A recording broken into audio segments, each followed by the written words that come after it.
డైలాగులలో చెప్పాలంటే social media అంతే.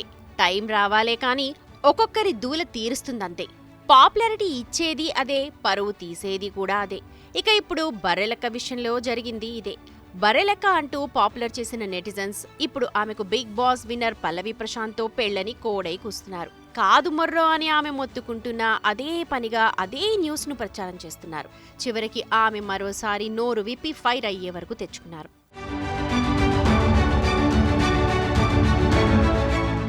అసలు విషయం ఏంటంటే ఆ మధ్య సర్కారు చక్కగా పట్టించుకోకపోవడంతో డిగ్రీ చేసి కూడా నౌకరీ రాలేదని, అందుకే బర్రెలు కాస్తున్నా అంటూ వీడియో చేసి పాపులర్ అయిన బర్రెలక్క ఆ తర్వాత పొలిటికల్ ఎంట్రీ కూడా ఇచ్చారు.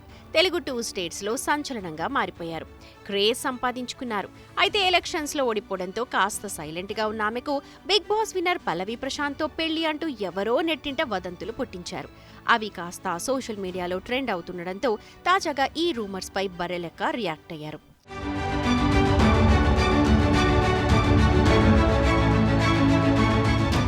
ఇంతకీ ఆమె ఏమన్నారంటే, నేను బిగ్ బాస్ షోని చూడను, ఏదో 2 ఎపిసోడ్లు చూశాను. ఎన్నికల ప్రచారం హడావిడిలో పడి దాన్ని పక్కన పెట్టేశా. లాస్ట్లో ఫినాలే ఎపిసోడ్ 1 చూశా. నేనెప్పుడూ అతనికి ఫోన్ కూడా చేయలేదు. అలాంటిది అతనికి నాకు పెళ్ళంటూ వార్తలు పుట్టించారు. కొంతమంది యూట్యూబ్లో మా పెళ్లి కూడా చేసేశారు. ఆ పెళ్లికి పెద్ద పెద్ద స్టార్స్ కూడా వచ్చినట్టు వీడియోలు చేశారు. సోషల్ మీడియాలో లైకుల కోసం, వ్యూస్ కోసం ఇంత దిగజారుతారా? ఇజ్జత్ తీస్తారా? ఎవరి జీవితం నాశనమైనా పట్టించుకోరా? ఇలా తప్పుడు వార్తలు ఎలా పుట్టిస్తారు? నేను చాలా వీడియోలో ప్రశాంత్ను అన్నా అని పిలిచాను. అలాంటిది నాకు అతనికి పెళ్లి అంటూ తప్పుడు వార్తలు సృష్టిస్తారా అని ఫైర్ అయ్యారు బర్రెలక్క.